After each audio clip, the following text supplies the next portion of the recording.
সাগর ভাই, ভিডিও শুরু করার আগে আগে এসপি মাসুদকে জিজ্ঞেস করুন সেখানে সে শিবির কথা কেন উচ্চারণ করলো। সেখানে কি সবাই জামা শিবির লোক ছিল? সেখানে রিস্কাওয়ালা ছিল, সেখানে আলেমুলামা ছিল, সেখানে সাধারণ ছাত্র ছিল, সেখানে আম পাবলিক ছিল।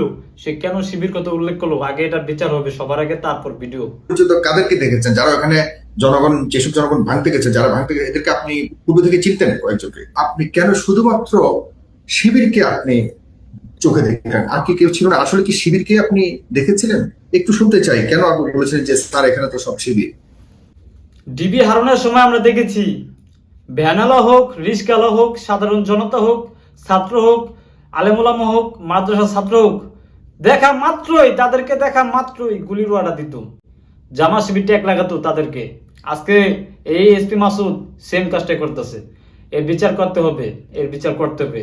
ডিবি হারুনের মতো জানি আর কোনো পুলিশ এমন স্বৈরাচারের মতো আচরণ না করতে পারে। এটার বিচার করতে হবে, অবশ্যই করতে হবে। ধন্যবাদ সাগর ভাই। আসলে 17 তারিখে রায় ঘোষণার বহু আগে, মানে আমরা মোটামুটি যখন একটু জানতে পারলাম যে 11টার দিকে মোস্ট প্রবাবলি ঢাকা কলেজ বা তার ওখান থেকে কিছু ছেলেপেলে 50-60 জন হবে, তারা বুলডোজার নিয়ে যাচ্ছিল।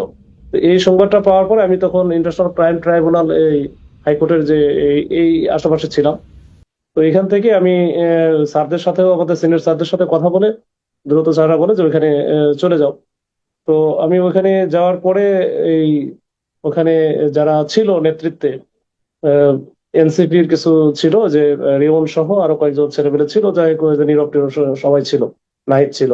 তো ওদের সাথে গিয়ে, ওরা তো আমার পুরো পরিচিত যেহেতু, আমার জন্য একটু সহজ হয়ে গেছে।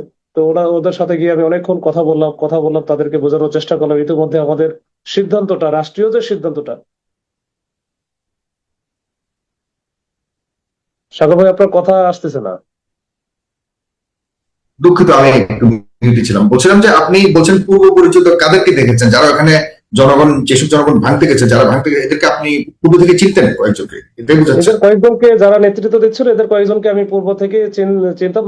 ভাঙ্গার জন্য না, তারা গেছিল আসলে ওই যে মিরপুর রোডের পাশে যে 32-এ ঢোকার যে রোডটা, ওই রোডের মাঝখানে আমরা ব্লক দেওয়া ছিল, ব্লকে গিয়ে আমরা পাইছি।